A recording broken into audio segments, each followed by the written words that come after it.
po ba ang naging, kanina po nabanggit nyo na to, gusto ko lang pong palawakin ninyo. Ano po ang naging epekto sa KBP nung lumabas po yung indefinite suspension? Ito po ba ay nagbigay ng takot o sa ating mga broadcasters? Salamat po, Mr. Chair, sa tanong. Actually, the whole proceedings sa Congress at saka sa NTC, medyo nabahala po ang industriya. Parang may sword of Damocles sa ibabaw ng ulo. At sa parlance ng media, nagkaroon ng chilling effect. Importante na maingat ang mga mamahayag.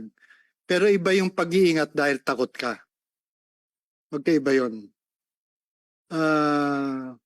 At may epekto po sa mga paggalaw ng mga network dahil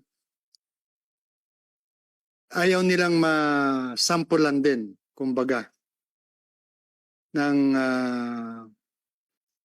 either Congress, Senate, or NTC. Kasi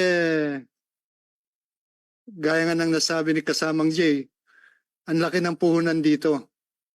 At masarado ka lang ng isang araw, daang milyon na ang pwede yung nawala dahil sa hindi mo maserve yung advertisements.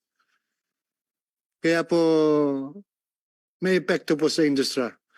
And ang gaya ng sinabi ko kanina, maski hindi membro ang SMNI or Sarasog, minarapat namin magbigay ng position paper po.